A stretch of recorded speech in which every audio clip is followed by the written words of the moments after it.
You're tuning into Black and White Sports on YouTube. The no-holds-barred truth on sports. The main event starts now. All right, Black and White Sports supporters, we're going to talk about the New England Patriots, of course, this week. They hired the replacement coach for the great legendary Bill Belichick, who looked like he was getting the Falcons job till Jim Harbaugh entered the chat. So anyway, Jerod Mayo, Robert Kraft, it was built in his contract to just slide in and replace Bill Belichick. Unfortunately, things at the press conference did not go like we thought it would go. And for the record, I thought Jerod Mayo was a pretty good hire. I thought, okay, he'll maintain some of Belichick's principles there, but maybe he'll take a look at the offense, try to do some more innovative stuff there, maybe draft Marvin Harrison Jr., and have that team up and going. But boy, then the press conference happened. By the way, Robert Kraft, and this all came about from a question involving race that was put to Robert Kraft that then bled over into Jerod Mayo, and bled is maybe the right word. John did a video on that, but I will play a snippet of that. And, of course, it has garnered a lot of reaction. I mean, Jerod Mayo, tell us you hate white people without just blatantly saying you hate white people.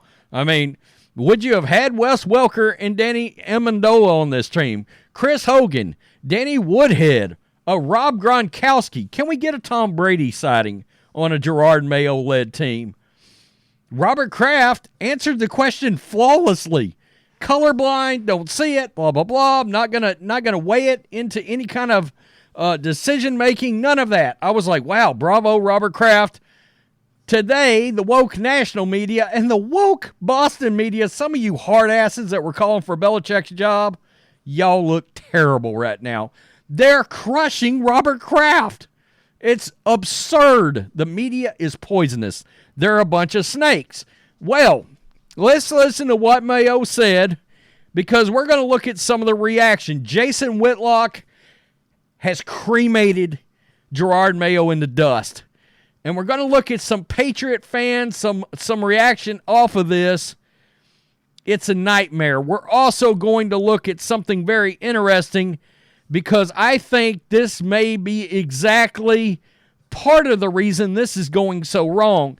The Patriots have instilled a senior advisor to head coach Jerod Mayo. That senior advisor just happens to be a driving force with the Patriots, and you got it, social justice. And I'm like, okay, we're starting to connect some dots now as to what the hell's going on with this team all of a sudden. Look, good luck, Patriot fans. I mean, good luck. I've enjoyed covering this team. I don't know that I can do it anymore. I don't know if I have the stomach for it. A DEI team. That's yikes. Yeah. I do see color, because I believe if you don't see color, you can't see racism. And whatever happens, black, white, disabled person, I've always, even someone with disabilities, I always, for the most part, people are like, when they're young, they kind of make the spot hot. Younger people know what that means. But what I would say is, no, I want you to be able to go up to those people and really understand those people. So it goes back to whatever it is, black, white, yellow, it really doesn't matter, but it does matter, so we can try to fix a problem that we all know we have. Okay, and that problem is what exactly? Nobody knows. You just literally got handed the keys to a franchise that had a coach that won 6 rings. You've been given this opportunity, and you're seeing racism everywhere, ? What? That seems absurd to me. It really does. So, the Senator Phil Perry, and that's just sort of the senator part of his persona. He's not really the Senator Phil Perry, but he covers the Patriots up out of that Boston area. And he talked about somebody that has assumed a new role, and she's very much involved with the Patriots. All right? Her name is Robyn Glaser, and she's been working for the Patriots for a very long time, but not so much, involved with football, but not, I don't think, on a team level, a coach level. Well, that's all changed. Glaser's new title, per Perry, is Executive Vice President of Football Business and Senior Advisor to the head coach. What exactly does that mean? Will she be involved in team football operations, or will be focused on other areas of business? All right, well, this is exactly what he said. Good God help us all if you're a Patriots fan. Quote, she was previously Senior Vice President of Business Affairs and Chief Administration and Compliance Officer for the team, Perry said of Glazers. Again, she was around the team and been around the Kraft group since 2007. Senior executive, I've been told today, super smart, oh, here we go, brave, stunning, and courageous, had a variety of roles within the organization. Now, this is where it takes a turn, folks. Quote, she was a point person during COVID, is my understanding. Perry said she was the team's compliance officer. So the binder of boxes that you needed checked as an NFL team to make sure you were compliant with all the different Wuhan virus rules, she was the point person of that. So she's done a lot of different things.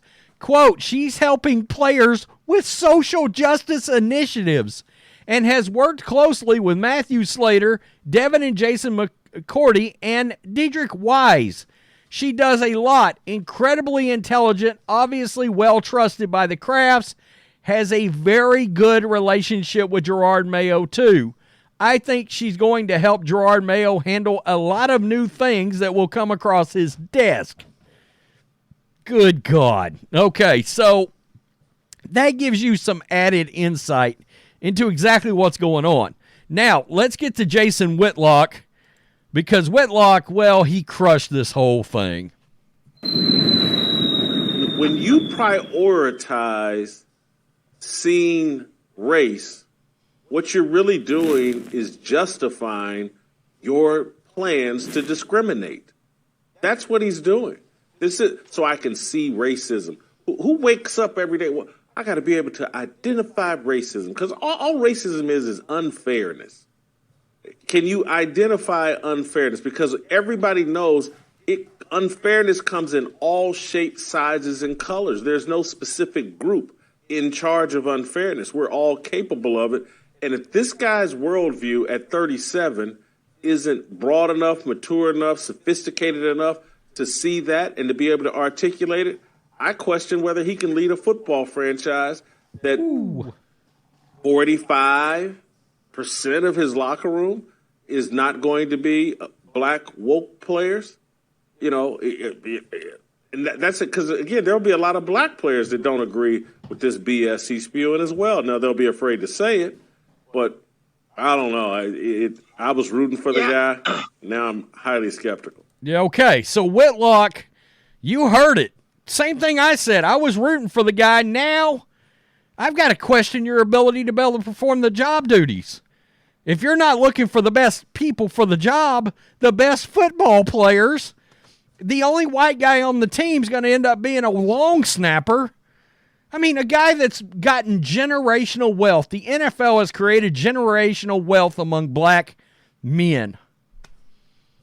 And the league is racist. The teams are racist. Everywhere they look, they see color. Really? Because you're being afforded a lifestyle that nobody else will get regardless of color. It's ridiculous. So, as you can imagine, this has been met with a lot of backlash, and so this is some of the response. I mean, he does know that he's just saying, right? Everyone sees color. It means you judge the people on the content of their character, not the color of their skin. The opposite of what he's doing. How about the great salty cracker weighing in right here? No matter what you do, you will be called a racist. Your best play now is to just tell anyone lecturing you about race to shut the F up and go about your business. I mean, it's crazy. I see color. I just don't judge people by color because I'm not racist. What a racist country to give such a prestigious position, as well as those players. You got handed the keys to the franchise that Bill Belichick led to 6 Super Bowls. It's craziness to me. It's crazy to me. Poor guy. How does he deal with life looking at the millions sitting in his bank accounts? Racism made him a head coach with a multi-million-dollar contract that's terrible. The Patriot way to destroy your franchise. Yeah. Hey, how about this one? Believe it or not, hating white people is racism too. Yeah, that's a thing. That's a thing. Obviously, Jerod is not a fan of MLK. I look to a day when people will not be judged by the color of their skin, but the content of their character. All of this wokeness and DEI crap flies in the face of the very principles that MLK absolutely, fully believed in. So basically the opposite of what MLK said. No thanks, hard pass, racist. I mean, it's crazy. The New England racists just hired their next former coach. You can't have sustained success with that worldview. You hired a flaming racist to take over for a living legend. Good luck with that. Dude, I'm gonna question all of it now. I am. This was Todd Bowles, a black man, by the way, and what's actually worked out to be a pretty good coach. We're gonna see if Jerod Mayo can steer the ship as well as Todd Bowles had, because guess what? They're in the divisional round of the NFC playoffs right now as the Buccaneers. He was asked about Mike Tomlin and seeing skin color. Listen to Bowles.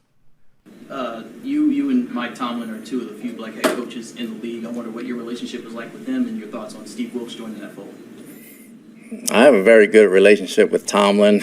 We don't look at what color we are when we coach against each other. We just know each other. I have a lot of very good white friends that coach in this league as well, and I don't think it's a big deal as far as us coaching against each other. I think it's normal. Wilkes got an opportunity to do a good job. Hopefully he does it. And we coach ball. We don't look at color. I mean, you could not have gave a better answer to that question, because they tried to bait him in too, like Bill Roden did with Jerod Mayo. Again, this is being celebrated by the national media and the woke Boston media. Boston media is supposed to be so tough. Bunch of pansies. Unbelievable. Really, really unbelievable. You've seen the reaction. That Jerod Mayo thing got 26 million views on it. It's made national television news. The Patriots look terrible.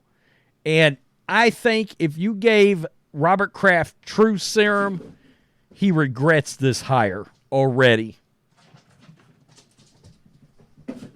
Tell me what you think. Can you imagine Belichick? Belichick gives no Fs. Can you play ball? You're in there. Yes or no? Question mark. Check it. Peace. I'm out. Till next time. Thanks for watching the show. Be sure to like, comment, and subscribe. Be sure to tune in next time on Black and White Sports.